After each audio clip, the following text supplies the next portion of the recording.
할렐루야. 같이 한번 해볼까요? 비난에 대처하는 신앙인의 자세. 예, 오늘 이러한 제목을 가지고 고린도후서 13번째 시간을 갖도록 하겠습니다. 고린도후서 8장과 9장은 지난번에 우리가 했지만 헌금에 관련된 예루살렘 교회의 가난한 성도들을 위해서 마게도니아와 그리고 지금 아가야, 특별히 고린도 교인들이 십시일반 헌금해서 그들을 돕는 것이 하나님께서 우리 가운데 주신 은혜를 균등하게 하는 어떤 그런 방법이다라고 사도 바울이 설명을 했습니다. 고린도 후서가 조금 어려울 수밖에 없는 이유는 편지들이 여러 가지가 좀 섞였어요. 그래서 오늘 우리가 10장부터 12장까지는 소위 우리가 고린도 후서를 제가 처음에 할 때에 사도 바울이 정말 눈물 어린 눈물을 가지고 편지를 썼다.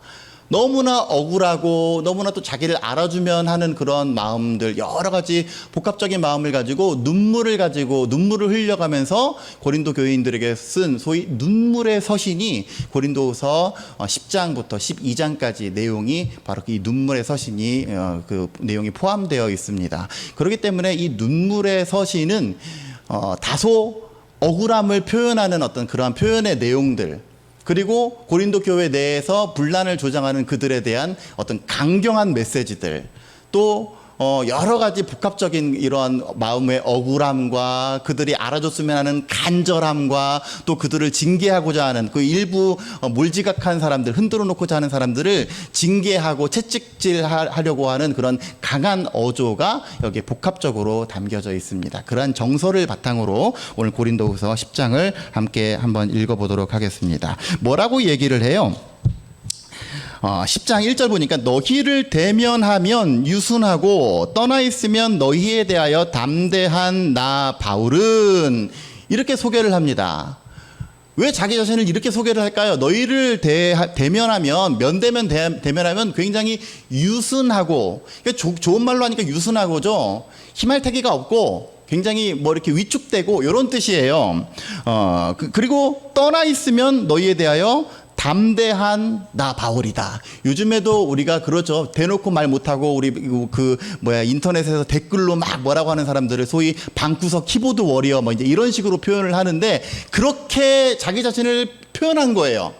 왜 그러느냐? 지금 개역 개정판을 읽어보면 이거를 그냥 사도 바울이 이렇게 자기 자신을 소개한 것 같은데, 여러분 우리 새번역이나 현대인의 성경이나를 읽어보면 너희들은 나를 이렇다라고 얘기하지 않느냐. 그러니까 이거를 새번역으로 읽어보면 이렇습니다. 나 바울은 그리스도의 온유함과 관대하심을 힘입어서 여러분들을 권면합니다. 내가 얼굴을 마주대하고 있을 때에는 여러분에게 유순하나 떠나 있을 때에는 여러분에게 강경하다고들 합니다. 그러니까 고린도 교회에 지금 아직 고린도 교회 성도들과 사도 바울 간의 관계가 회복되기 이전에는 사도 바울과 그들의 어떤 관계를 이간질하기 위해서 온갖 중상모략, 오늘 본문의 제목과도 마찬가지로 사도 바울을 비난하는 비난의 목소리가 굉장히 많이 있었어요. 그래서 오늘 지금 이 비난의 목소리를 한번 찾아볼까요? 10장 1절이 첫 번째 비난은 뭐냐면, 사도 바울은 굉장히 겁쟁이야, 겁쟁이. 대범하지 못한 사람, 꼭 뒤에 가서 편지로만 말을 하는 사람. 쉽게 말하면 요즘에 이게 면대면으로는 한마디도 못하면서 집에 가서 그냥 키보드로 이게 막 이렇게 하는 사람이라는 굉장히 비겁한 사람이라고 하는 그런 비난을 하게 됩니다. 이것이 고린도 교회에 있는 바울의 적대자들이 성도들을 흔들어 놓으면서 바울을 비난했던 첫 번째 비난이 바로 이거예요. 두 번째 비난 한번 보세요. 2절. 또한 우리를 육신에 따라 행하는 자로 여기는 자들. 우리는 누굽니까? 사도 일행이죠. 사도 일행을 육신에 따라 행하는 자들. 이 육신을 따라, 이 육신은 뭐예요? 육신은 몸인데, 몸을 따라, 여기서 말하는 육신은 육적 욕망을 따라, 이런 말이에요. 그러니까 항상 먹을 거 밝히고 몸이 편한 거 밝히고 좋은 차 밝히고 이런 거, 육적으로 좋은 것만 밝히는 사람들.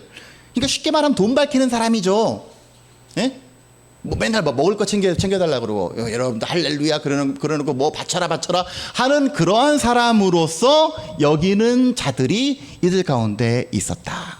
그러니까 고린도 교회 성도들이 지금 그 적대자들이 이들을 통해서 비난하는 비난이 벌써 두 가지가 있어요. 하나는 비겁한 사람이다. 하나는 돈만 밝히는 사람이다라고 신나게 이 사도 바울을 비난하는 거예요. 온갖 비난의 화살을 지금 다 보내는 거예요. 그리고 한번 보세요. 그리고 나서 7절 너희는 외모만 보는도다. 뭐 외모가 뭐 어땠다고요? 살쪘다고? 뭐 키가 작다고? 여기서 말하는 외모는 외적인 겉모습만 보고 판단한다. 여기서 이 말하는 겉모습은 뭐도 해당이 되냐면 사도 바울이 가지지 못했던 이 목회적 라이센스도 포함됩니다. 조건들, 외적인 조건들. 여러분, 우리가 뭐 남자들 여자들 뭐 당신은 남자를 볼 때 뭘 봅니까 했을 때 뭐 조건 보고 뭐 외형 보고 이런 거잖아요. 그런 거.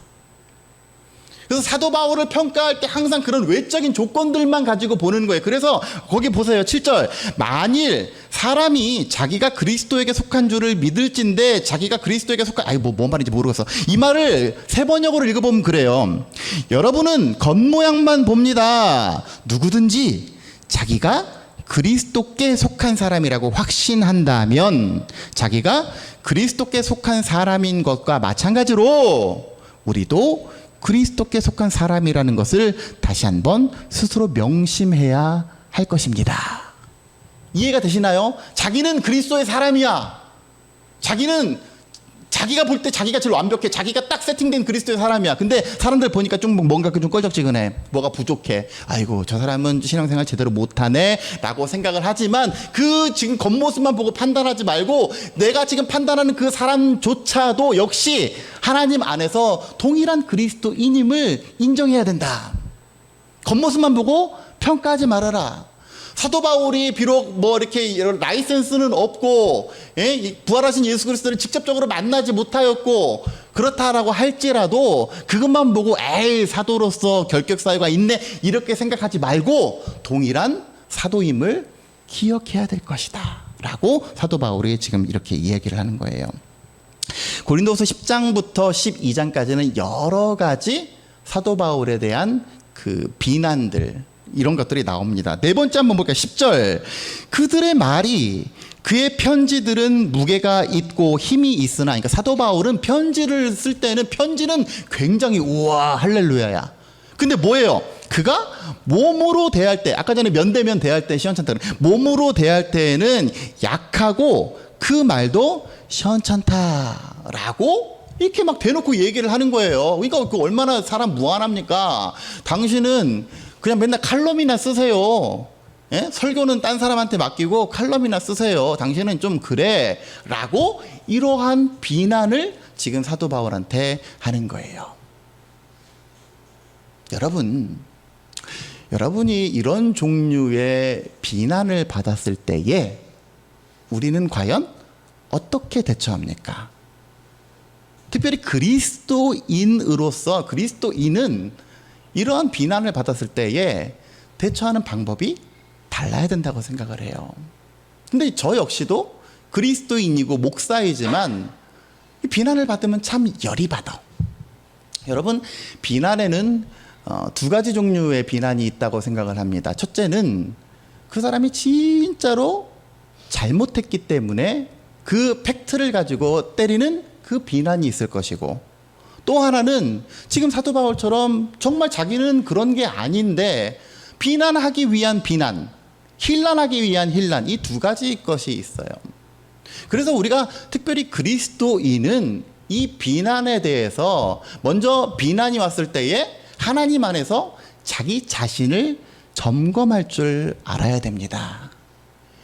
요즘을 사는 우리 특별히 부모들을 보면 우리 어린 아이들을 있는 그 자녀들이 어린데 되게 그 부모들을 보면 뭐 다 그런 건 아니지만 가끔 일부 몰지각한 부모들은 아이의 잘못을 지적했을 때 왜 우리 애한테 뭐라고 하느냐고, 그 잘못은 보지 않고 그 애한테 뭐라고 하는 그 불편한 말에 대해서 굉장히 반응을 세게 해요. 제가 이틀 전이죠. 엊그저께 지금 여기 자전거를 타고 이렇게 오는데 우리 건물 여기 1층에 태양철물 있지 않습니까? 태양철물 있고 우리 그 골목이 있잖아요.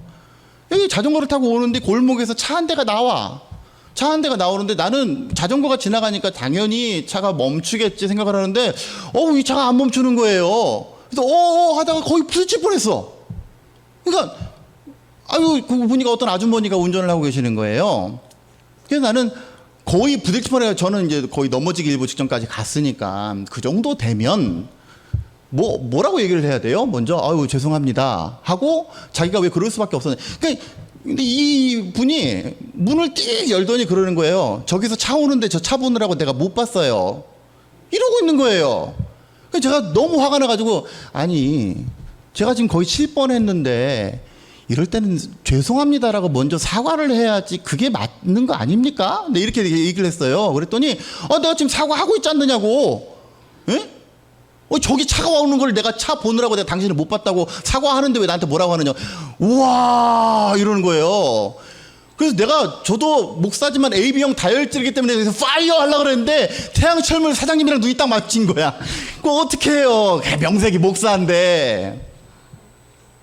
아주머니 운전 조심히 하시고 다음번에 이런 일이 생기면 그래도 먼저 내려서 미안합니다가 먼저입니다. 미안합니다가. 그렇게 알고 그냥 조심히 하고 가세요. 그렇게 얘기하고 왔어요. 왔는데 괜히 분한 거야. 그 사장님만 없었으면 내가 한판 붙을 수 있었는데.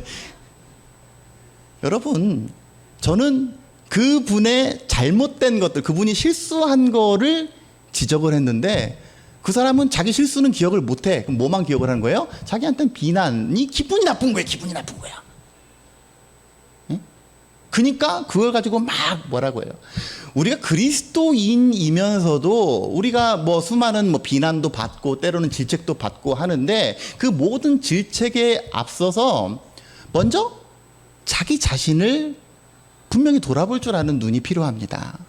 모든 거에 대해 오늘 읽으신 그 본문에서 사도 바울은 그 비난에 대해서 여러 가지 이유로 다 설명을 하는데 사도 바울이 그렇다고 무조건 다 핑계를 대는 건 아니에요. 고린도후서 11장 한번 보세요. 11장 10절 아까 전에 후서 10장 10절에 뭐라고 얘기합니까? 당신은 편지는 힘이 있는데 말은 시원찮어. 11장 6절 한번 보세요. 그래 맞아. 나는 비록 말에는 부족한 사람이 맞아. 인정을 하잖아. 인정을. 말에는 부족한 사람이야.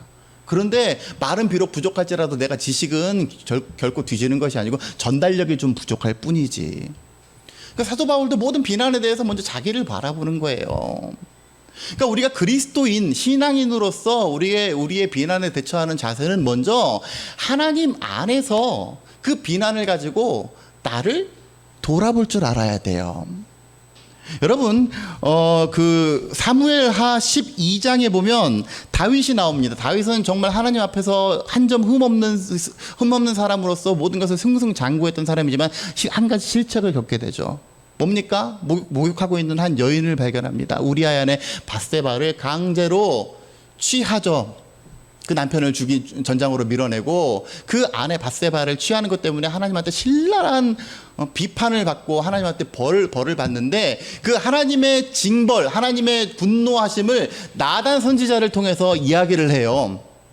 하는데 이때의 다윗 왕은 소위 말하는 무소불위의 권력을 가진 사람이에요.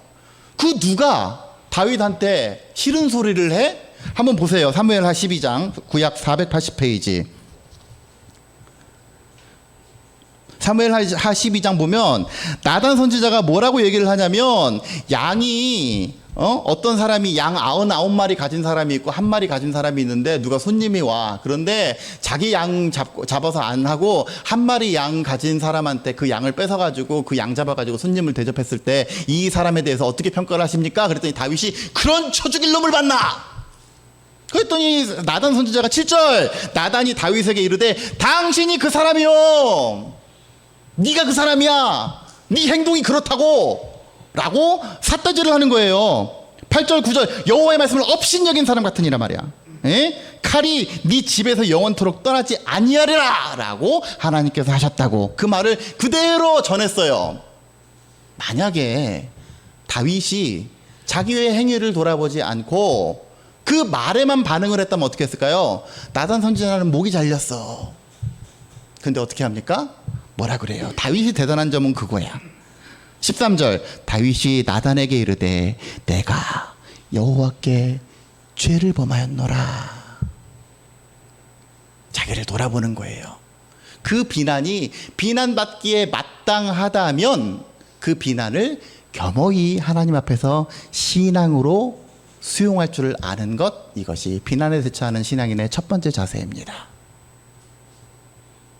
또 비난은 어떤 비난이 있다 그랬어요? 비난은 이 오늘 사도 바울이 당한 것처럼 정말 자기 자신은 하지 않았는데, 자기 자신 하지 않았는데 오는 돌팔매와 온갖 비난들, 이 비난들에 대해서 우리는 이것을 어떻게 이거를 소화를 해내야 되느냐. 사도 바울은 왜 이런 여러 가지 비난에 대해서 구구절절히 당신들은 이렇다고 합니다마는 내가 이러이러한 사람이고 또 이러이러한 것이다라고 어떻게 얘기를 할 수가 있어요? 여러분 오늘 아까 전에 11장을 봤지만 뭐라고 합니까? 11장에 아까 전에 10장에서 너희를 대면하면 유순하고 떠나 있으면 너희에 대하여 담대한 사람, 우리를 육신에 따라 행하는 자로 여기는 사람들. 뭐 한번 보세요.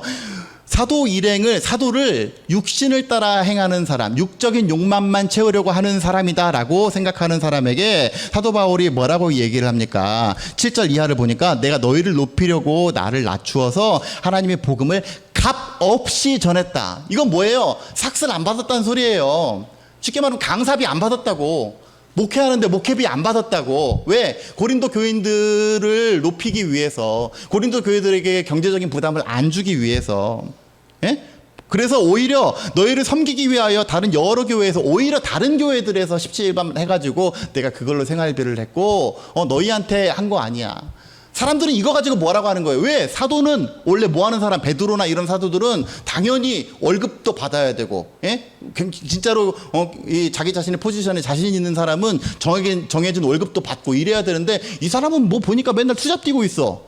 예? 텐트 치고 있고 수리하고 있고 다른 데 가서 돈 받고 있고, 야, 정상적인 루트가 아닌데? 라고 맹 비난하는 사람들에게 사도 바울의 자기의 본심을 얘기하는 거예요. 그런데 우리가 이 본심을 얘기할 때에 한 가지 중요한 게 있습니다. 이 사도 바울이 이 비난들을 받고 얼마나 속상했겠어요? 속상하면서 하나님한테 기도하지 않았겠습니까? 하나님, 사람들이 나를 이렇게 비난하는데 하나님, 나의 참 모습이 무엇입니까? 기도하는데 사도 바울은 한 점 부끄러움이 없었던 거예요. 하나님 앞에서 이 비난에 대해서, 이 비난을 가지고 하나님 앞에서, 그리스도 앞에서 자기 자신을 비추어 봤을 때에 잘못한 게 없더라 이거예요. 잘못한 게 없으니까 자기 자신을 변증할 수가 있는 거예요. 변명이 아니라 자기 자신을 변호하고 변증할 수 있었던 것은, 내가 하나님 앞에 정말 하나님 내가 사꾼입니까? 하나님 정말 내가 비겁한 사람입니까? 기도했을 때 꺼적지근한 마음이 없는 거야. 그러니까 12절 보세요. 11장 12절에 뭐라고 합니까? 나는 내가 해온 그대로 앞으로도 할 것이다. 이건 뭐예요? 이 비난들이 온갖 쏟아졌을 때 하나님이 나를 인정해 주시면, 우리 아까 전에 보세요. 10장 마지막 절 뭐예요? 주께서 칭찬하시는 자. 기도할 때 거리낌이 없는 거예요. 제가 예전에 새벽 기도를 가야 되는데, 예전에 그 천호동 살 때 골목길이 이렇게 돼 있어가지고 거기 주차하기가 되게 힘들었어요. 주차를 하고 맨 앞에 차가 막아놓으면 갈 수가 없었어요. 그래가지고 예전에 거기서 뭐 새벽 기도를 뭐 특세 기간이다 그러면 항상 초비상이었어요. 밤마다 새벽에 갈 수 있게끔 차를 빼놓는 일, 이게 굉장히 과제였는데, 어느 날 앰뷸런스 한 대가 거기 돼 있는 거예요. 앞에 딱 막아놓은 거예요. 전화를 해도 안 받아. 그래가지고 막 너무 저도 막 화가 나고 답답하고 이래가지고 전화를 해서 차 좀 빼달라고 그랬더니 막 저한테 막 뭐라고 하는 거예요. 그래서 저도 막 지금도 다혈질이지만 그때는 더 다혈질이었지. 아니 보니까 여기 십자가도 있는 것 같은데 그 양반이 말이야 왜 그러냐고, 내가 잘못한 거 요구한 것도 아니고 그랬더니 차를 그렇게 뭐 이렇게 자유롭게 주차를 할 거면 저더러 실력을 갖추라네요. 실력을 갖추세요 그러는 거예요. 뭔 소린가 했어요. 그러니까 좋은 집 이사 가라 이 소리지. 이야, 너무 막 승질이 나는 거예요. 그래가지고, 당신도 교회 다니는 사람인 것 같은데 그렇게 하지 마세요. 그리고 내가 집에 딱 들어갔어요. 그래서 그 다음날 새벽 기도를 갔는데, 기도하면서 그러는 거예요. 하나님, 이것도 해주시고, 우리 교회 부흥도 하게 해주시고, 뭐 또 하게 해주시고, 그랬더니 하나님이, 너, 그거 말고. 하나님, 제가 너, 그거 말고. 지금 네 마음에 제일 껄쩍지근한 거 그거 있잖아. 너 화 잔뜩 내고 왔잖아. 그거 가지고 기도하는 거. 하나님, 그날 새벽에 가가지고 그 집 가서 죄송합니다. 제가 사실 아무개교회 전도사인데 제가 그러면 안 되는데 제가 너무 화를 많이 너무 죄송합니다. 그랬더니 그분이, 저는 그렇게 하면은 뭐 이렇게 되게 시큰둥해 할 줄 알았는데 그 사람이 오히려 더 아이고 자기도 죄송하다고, 자기가 목사한테 받은 상처가 너무 많아가지고 그랬는데 자기도 미안하다고. 그러고 나니까 기도가 뚫리는 거예요. 그러니까 여러분들, 우리가 기도할 때에 정말 이 비난들, 사도 바울에게 이렇게 보낸 어떤 이러한 비난들, 실책들, 이런 것에 대해서 우리가 기도해 보면 그것이 비난받아 마땅할 일이면 마음에 껄쩍지근한 게 있어. 기도가 안 돼요. 여러분 기도 생활 가운데 여러분들 기도의 약점들이 있잖아요. 우리 신앙의 약점들. 이거 감추고 기도하려고 해보세요. 안 돼. 예? 그러니까 기도 생활이 안 되는 거예요. 근데 사도 바울은 이 문제를 놓고 자기를 향한 이 비난을 놓고 기도하려고 이 기도해 봤더니 자기는 뭐 윤동주의 서시처럼 한 점 부끄러움이 없는 거예요. 그러니까 뭐라고 얘기합니까? 나는 이때까지 해온 그대로 밀고 나가기를 원한다.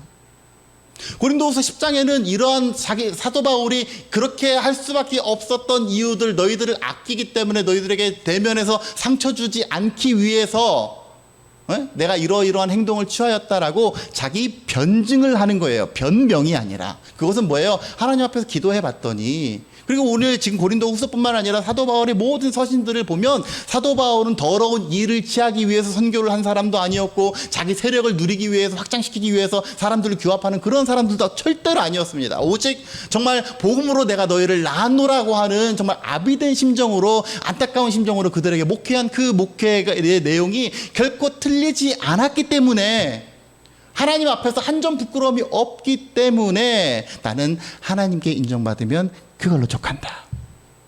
바라기는 저와 여러분들도, 여러분들 우리 삶 가운데 때때로 나를 향한 비난들, 또 혹은 우리 교회를 향한 비난들, 이러한 것들이 있게 될 때에 우리의 모습은 돌아보지도 않고 그저 그 비난에 막 욱하고 반응하는 것이 아니라 먼저 하나님 앞에서 나의 모습을 점검해 볼 줄 아는 저와 여러분들 되어주시기를 주의 이름으로 간절히 축원합니다.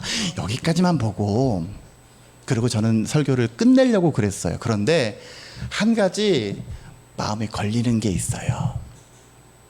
뭐냐면, 지금 오늘 뭐 시간 관계상 다 뭐 제가 구구절절 읽지는 않았지만 고린도 후서 10장에 보면, 이 눈물의 편지에 보면 사도 바울이 유독 강조하는 게 뭐예요? 하나님 안에서, 그리스도 안에서 여전히 신앙생활 가운데 하나님을 바라보는 사람이었다는 거죠. 근데 중요한 건 뭐예요? 지금 사도 바울이 처한 형편을 봐야 돼요, 우리가. 예? 사도 바울이 고린도 교회를 1년 6개월 동안 목회를 하고 그들을 정말 애지중지, 정말 사랑하는 교인들 이렇게 했는데, 그들이 사도 바울에게 준 건 뭡니까? 비난의 화살이고 정말 너무나 억울한 이러한 것들, 비난들을 자기 자신에게 했을 때에 이 사도 바울의 마음이 어떻겠느냐 말이에요. 얼마나 마음이 찢어지면 눈물을 흘려가면서 좀 엉엉 펑펑 울어가면서 자기 자신을 변호하고 읍소하고, 그들에게 편지를, 이 속상한 마음을 가지고 편지를 했어요. 그러면 하나님을 향한 사도 바울의 마음은 과연 어떻겠느냐? 여러분, 이 사도 바울은 지금 모든 선교의 여정이 정말로 하나님께서 기뻐하시는 일, 하나님께서 시키시는 일, 우리 12장에 보면 알겠지만 40에 하나 감한 매를 5번 두드러 맞을 정도로 온갖 모진 고난과 고초를 다 겪으면서도 불구하고 기쁨으로 주의 일을 했던 사람인데, 돌아오는 건 뭐예요? 비난이에요. 돌아오는 건 뭐예요? 상처예요. 후벼 파는 얘기들. 속 안 상해요? 시험 안 들어요? 성도만 시험 드는 거 아니요. 목사도 시험 들어요. 목회자는 어디 위로받을 데도 없어. 예? 그런데 그 마음이 어떻게 있느냐 말이에요. 엄청 너무 속상하지. 목회하기 싫어요. 기도하기 싫어요. 그런데 사도 바울은 뭐라고 얘기하는 거예요? 그럼에도 불구하고 자기는 하나님께 인정받기를 원한다. 그럼에도 불구하고 신앙의 끈을 놓지 않는 거예요. 제가 주중에 뭐 밝힐 수는 없지만 참 그 마음에 어려움이 있었어요. 제가 뭐 어려운 일을 겪게 됐는데 기도하면서 준비하던 어떤 일들이 좀 잘 안 돼가지고 속도 너무 상하고 너무 마음 아프고 참 그랬어요. 허탈한 거야. 이제 솔직히 말씀드리면 이번 주일은 여러분들 자율학습 하세요 그러고 싶었어요. 응? 목사가 예배 드리기 싫었다니까.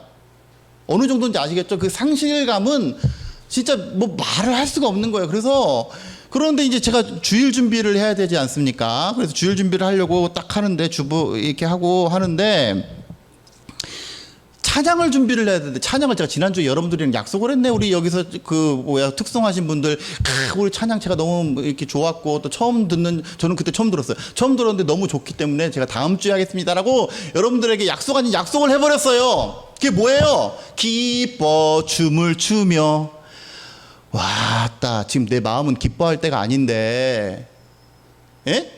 주 안에서 기뻐해. 주 안에 있기도 싫어요.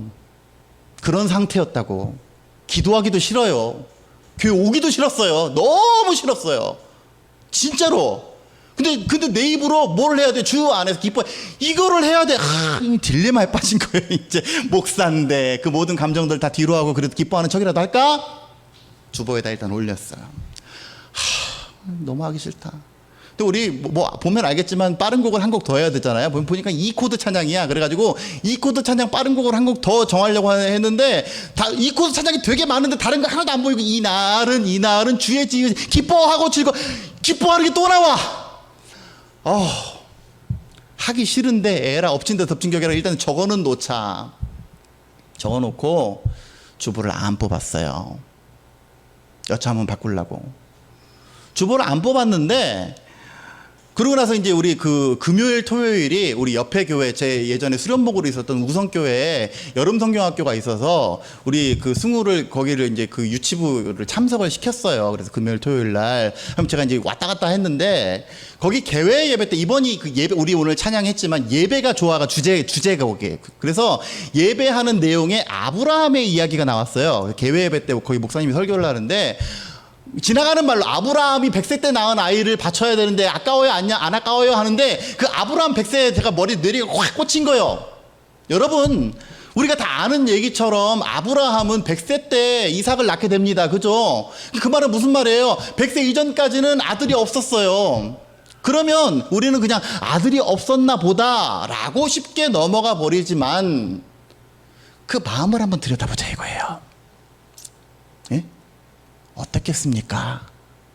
다른 집 이웃들 다 애들 막 히히하하호호하고 잘 자라고 이러는데 우리 애가 없어요. 하나님한테 기도하겠죠. 하나님 아이를 주시옵소서. 아이를 주시옵소서. 기도하지 않겠습니까? 예? 나름 소망도 가지고 열심히 기도해. 안 이루어져. 안 이루어져. 수십 년간 안 이루어져. 사람이 이제 생체적으로 이 모든 게 다 소망이 끊어질 때까지 안 이루어졌을 때 그 마음이 과연 어떻겠느냐 이거예요. 예? 여러분들 오랫동안 해오는 이 기도의 제목이 혹시 안 이루어졌을 때, 내 뜻대로 되지 않을 때, 내가 생각하는 것과 전혀 반대되는 대로 나아갔을 때 우리에게 오는 그 상실감 이게 얼마나 큽니까? 기도하기 싫어지죠. 기도해봤자 소용 하나도 없네. 하나님 뭡니까? 내가 금식도 해봤어요. 하나님 작정 기도도 해봤어요. 하나님 어디 좋다는 목사님 찾아가서 안수도 받아봤어요. 안 돼요. 그럴 때 그 마음이 어떻게 했냐고. 그 마음. 그런데 아브라함은 그럼에도 불구하고 믿음이라고 하는 바운더리를 벗어나지 않았어요. 저는 여기에 아브라함이 믿음의 조상이라고 일컬어지는 데는 다 여기에 있다고 생각을 합니다. 여러분 믿음은 그냥 믿습니다 이게 믿음이 아니에요. 마음의 상실감이 와. 너무 힘들었어요. 그래서 제가 이거를 그때 보고 야 내가 지금 이 상황에 주를 기뻐해야 돼? 이 상황에 내가 주의를 기뻐해야 돼? 야 이게 심정적으로 안 나올 것 같은데? 아까 전에 제가 뭐 보시는 분들 아시겠지만 제 찬양을 하다가 이따가 한번 그거 유튜브 다시 한번 보세요. 찬양이 안 돼요. 왜냐하면 속상해서 안 되는 게 아니라 울먹거리느라고 너무 감격스러워서 너무 하나님 앞에 죄송하고 쪽팔리고 그래서 찬양을 막 못하겠더라고요. 예? 사도 바울은 정말 하나님께서 원하시는 길로 꼬치꼬대로 정말 요령 안 부리고 그렇게 갔는데 지금 결과가 뭐예요? 전혀 사도 바울이 원하지 않은 그러한 결과가 지금 자기에게 닥쳤어요. 비난이 막 쏟아지고 있어요. 이럴 때 속상하지 않겠어요? 하나님 나 사랑한다며. 이게 하나님이 원하시는 길이라며. 그럴 때에 우리 마음 가운데 얼마나 상실이 있겠습니까? 하나님이 기쁘겠어요? 예배가 기쁘겠어요? 그런데 그럼에도 불구하고 사도 바울은 뭐라 그래요? 나는 하나님께 인정받기를 원합니다. 나는 하나님께 인정받기를 원합니다. 이것이 신앙의 힘입니다. 믿음은 내가 교회에서 아멘 물론 필요하죠. 그게 믿음이 아니라 정말 믿고 싶지 않을 때, 정말 내 마음에 쓰라린 상처가 있을 때, 정말 내가 원치 않는 그런 상황을 만났을 때, 그래서 하나님을 부르기도 싫을 때 그럼에도 불구하고 하나님을 기뻐하고 하나님을 부르짖는 것, 그것이 믿음이에요. 그래서 찬양을 하면서 내가 주님 내가 다시 기뻐하기를 원합니다. 주님 기뻐하기를 원합니다. 그랬더니 하나님께서 이 마지막 찬양을 주신 거예요. 마지막 찬양 뭡니까? 이 믿음 더욱 굳세라. 2절 보세요. 주님이 뜻하신 일 헤아리기 어렵더라도 분명한 것은 언제나 주님 뜻 안에 너 자신이 있음을 믿어라. 여러분, 제가 찬양을 정할 때에는 그냥 대충 허투루 정하지 않습니다. 먼저는 나의 믿음의 고백, 그리고 넓게는 우리 공동체 모두의 신앙의 고백이 될 수 있도록 그렇게 찬양을 정하는 거예요. 때로는 어려워도, 주님이 뜻하신 일을 헤아리기 어렵더라도 분명한 것은 지금 내 안에 상실감이 있고 지금 정말 하나님이 나를 버리신 것 같고 내 뜻대로 상황이 펼쳐지지 않을지라도 언제나 하나님을 기뻐하고 신앙 가운데 거하는 인생이라고 한다면 하나님께서 원하시는 때에 그 믿음 굳세게 굳센 믿음 잡고 있을 때에 어두운 밤일지라도 주의 밝은 빛이 인도해 주셔서 전국에는 하나님께서 원하시는 바 약속을 성취하게 하시는 줄로 믿습니다. 이것이 믿음이에요. 이것이 신앙인의 길입니다. 우리 뜻대로 우리 삶 가운데 비난뿐만이 아니라 여러 가지 참으로 내가 원치 않는 어려움에 봉착하고 환난을 만날지라도 거기서 그래서 신앙을 믿어도 소용하나 없네 이런 생각이 드는 그 순간에 그럼에도 불구하고 역설적으로 억지로라도 주 안에서 기뻐하고 주님 안에 거하고 그럼에도 불구하고 다시금 기도의 자리에 나가서 하나님께 엎드려 기도하는 그 순간 가운데 우리 하나님께서 다시금 새 힘 주시고 능력 주셔서 그 모든 어려움을 믿음으로 극복하게 하실 줄로 믿습니다. 그 하나님 붙잡고 신실한 하나님 붙잡고 이번 한 주도 믿음으로 승리하며 나아가는 우리 모두가 되어주시기를 주의 이름으로 간절히 축원합니다.